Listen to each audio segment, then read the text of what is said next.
Entrevista a la carta, en diálogo directo con los protagonistas de los hechos. Está con nosotros Eduard Málaga, él es congresista peruano. Congresista, ¿cómo está? Muy buenas tardes, gracias por estar con nosotros. Muy buenas tardes, Gisela, y un cariñoso saludo a todos los amigos ecuatorianos. Muchísimas gracias.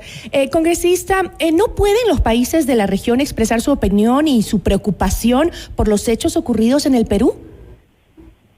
Por supuesto que sí, ya lo dije en algún otro medio latinoamericano, todo ciudadano de cualquier parte del mundo tiene derecho a opinar, a expresar su preocupación, pero hay una responsabilidad intrínseca en las declaraciones de jefes de Estado que hablan en nombre de sus gobiernos, en nombre de sus estados, avalando un golpe de Estado, diseminando noticias falsas sobre la inocencia del presidente Castillo o el expresidente Castillo, o el hecho de que se estaría vulnerando sus derechos, cuando eso no es así, sembrando narrativas divisionistas que fueron también distribuidas por los exministros del señor Castillo, diciendo pues que al señor Castillo no se le permite gobernar por ser un campesino, por ser pobre, por no ser de Lima. Es decir, están contribuyendo irresponsablemente a una narrativa que está desestabilizando al país y resultando lamentablemente ya en un número creciente de muertes. Entonces no es un asunto trivial, no se trata solamente de expresar a título personal una opinión, sino que están además conjurándose con instancias internacionales como la Corte Interamericana de Derechos Humanos, la OEA, o sea, están avalando un discurso que no es cierto e involucrando a sus países en ello. Pero la misión en Perú de la Oficina de Alto Comisionado de las Naciones Unidas para los Derechos Humanos reportó la cifra de muertos que aumentó a 15. Si existe una vulneración de derechos humanos en Perú, no es de relevante, de gran importancia, digamos, para los demás países de la región que además han firmado un convenio, entiendo, tratados que avalan estos derechos humanos con organizaciones como la ONU. Sí, pero no mezclemos papas con camotes, por favor. Todos estamos de acuerdo en que esos muertos nunca debieron haberse producido, en que en algunos casos debe haber habido represión policial, eso está investigándose. La represión policial, por cierto, no es nueva de este gobierno, ni del anterior, es un tema que Perú y Latinoamérica tienen problemas desde siempre. Así que no tratemos tampoco de enfocar en la causa de la represión a la situación de víctima del señor Castillo. Y si bien yo estoy ahora en la oposición, debo decir de la manera más objetiva que el gobierno del señor Castillo, para los oyentes ecuatorianos, desde que asumió el mando, sembró un discurso divisionista, movió todo un aparato propagandístico, inició consejos de ministros descentralizados en las provincias para asustar a la población y llevar ese mensaje de que había que levantarse, de que había que rebelarse, de que había que correr ríos de sangre, lo dijo el señor Aníbal Torres, imagínense usted. Entonces, la violencia que estamos viviendo hoy en día en Perú no solamente es parte de un reclamo legítimo, por supuesto, de cambiar el Ejecutivo y el Legislativo y que se vayan todos, sino también es consecuencia de un trabajo articulado y muy estratégico de la izquierda radical, no hablo de toda la izquierda, y de sectores vandálicos de nuestra sociedad que han contribuido a ello. Entonces, por supuesto que estamos en pro de los derechos humanos, de todos los ciudadanos, tanto de aquellos que han sido heridos y maltratados en revueltas, de manera inocente, no estoy hablando de los vándalos, como también de aquellos ciudadanos que han sido afectados porque su propiedad privada, sus autos, sus tiendas, sus casas, sus empresas han sido incendiadas, han sido atacadas. Entonces tenemos que hablar pues de una manera más propia y más amplia cuando se trate de derechos humanos. Pero entonces, ¿cree usted que no se le puede llamar una intromisión, o se le debería llamar una intromisión a en los asuntos privados de Perú, en los asuntos de su país, de otros países, o realmente será una preocupación por los ciudadanos que viven en el Perú y que son de estos países que han alzado su voz? No, claro que estamos de acuerdo. Todo el mundo tiene derecho a expresar su preocupación por los ciudadanos, por el respeto a los derechos humanos. Y lo que estoy hablando yo es de aquellos que aprovechan este tema para hacer del presidente Castillo una suerte, o del expresidente Castillo, perdón, una suerte de Salvador Allende, una suerte de Nelson Mandela, que se está vulnerando sus sus derechos. Todos hemos visto por televisión que el señor dio un golpe de Estado, por favor, y ha sido arrestado en flagrancia por rebelión y usurpación. Entonces, no entiendo de qué estamos hablando cuando se habla de los derechos del señor Castillo, que por cierto tiene sus abogados y debido proceso. O sea, ahí no hay discusión. Si vamos a hablar, por otro lado, de los derechos humanos y las protestas, estoy completamente de acuerdo con usted, completamente de acuerdo con cualquier jefe de Estado que muestre su preocupación al respecto.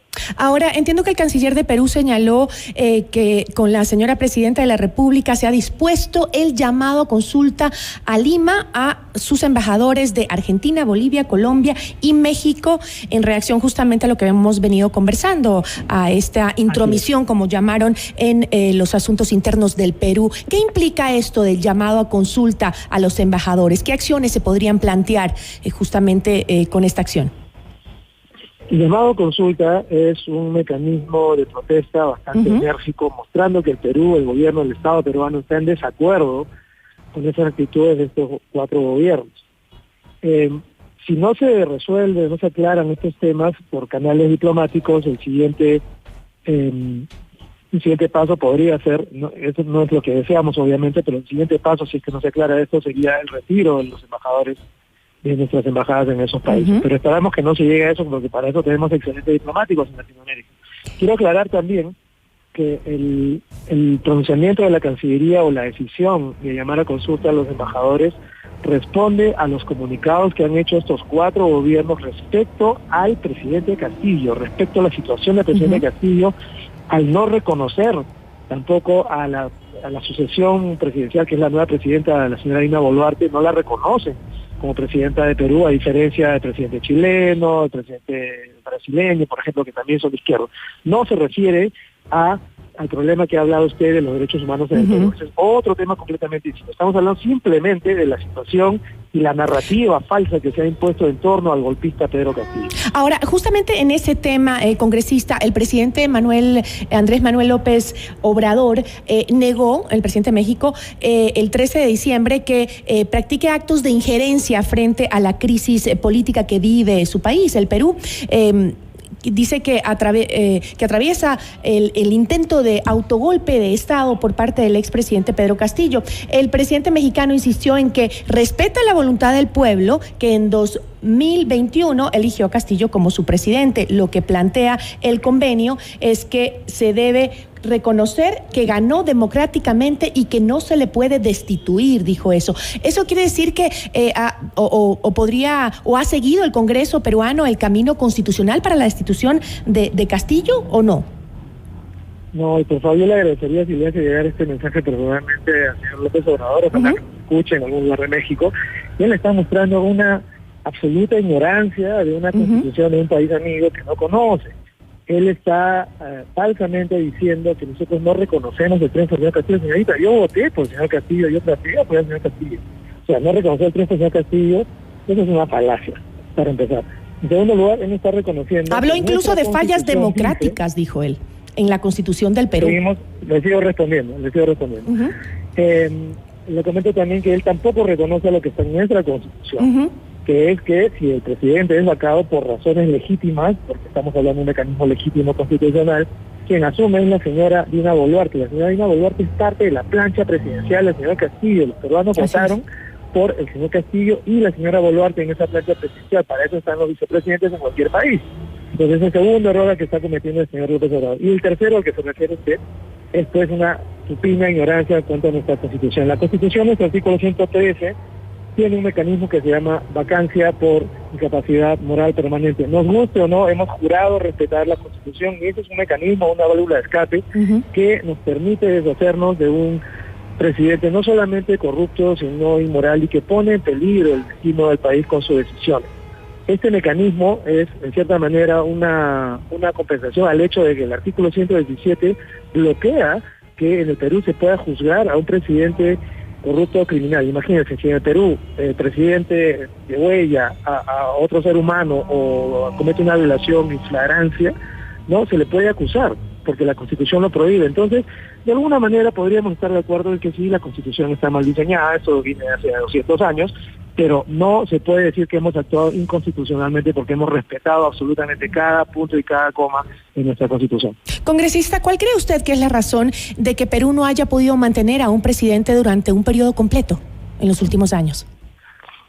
Yo diría, imagínense, yo tengo año y medio en política, así que creo que tengo una postura bastante ciudadana al respecto. Yo creo que básicamente el problema de Perú es que no se ha sabido consolidar la democracia a través de los partidos políticos. Tenemos partidos políticos muy degradados que son, digamos, basan su accionar en el clientelismo, en los favores, en la defensa de intereses particulares, y que además muchos son vientres de alquiler, ¿no? Sirven simplemente a propósitos caudillistas de candidatos que no representan necesariamente ideales y no intereses. Entonces creo que ese es parte del problema. Parte del problema son los partidos políticos, que no los tenemos. Otra parte del problema es el vacío de liderazgo. No tenemos en todo el espectro político, izquierda, derecha, centro, no tenemos líderes consolidados, fuertes, que sean capaces de generar movimientos que perduren en el tiempo. Y finalmente diría yo que sí, el diseño constitucional en su sistema político también tiene fallas que deben ser corregidas, en mi opinión, a través de reformas constitucionales que todavía lamentablemente no se ha logrado el consenso para lograrlas.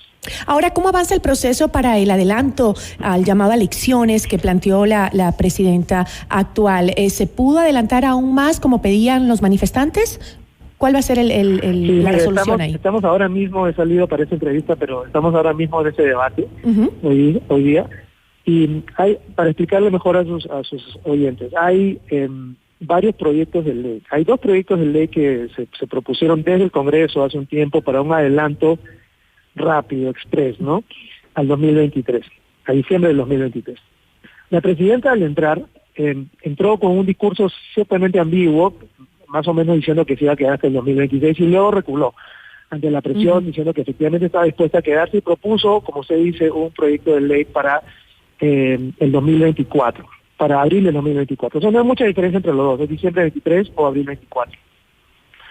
Y ahora lo que se está debatiendo en el Congreso es lo que ingresó ya al Congreso y pasó por Comisión de Constitución, que es el primer ejemplo que le he dado, el que fue enviado por 2 congresistas, ¿okay? Se está votando si el Perú quiere adelantar sus elecciones a diciembre del 2023.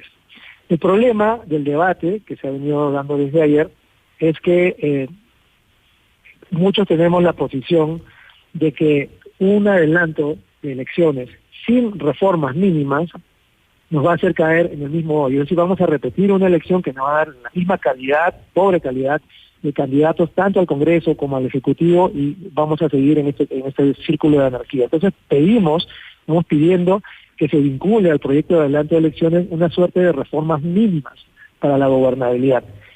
Lamentablemente hay también quienes aprovechan el reclamo legítimo de la población de adelantar las elecciones a como de lugar para insertar sus propias agendas, ¿no? Quieren, algunos exigen la liberación del señor Castillo, otros exigen el cierre del Congreso, otros exigen una asamblea constituyente. Entonces se deforma un poco el debate y se pierde el foco sobre el adelanto en sí. Entonces el panorama en este momento es que muy pronto se va a votar sobre esa propuesta del 2023, no la de la presidenta Boluarte, porque todavía esa no ha entrado a la Comisión de Constitución.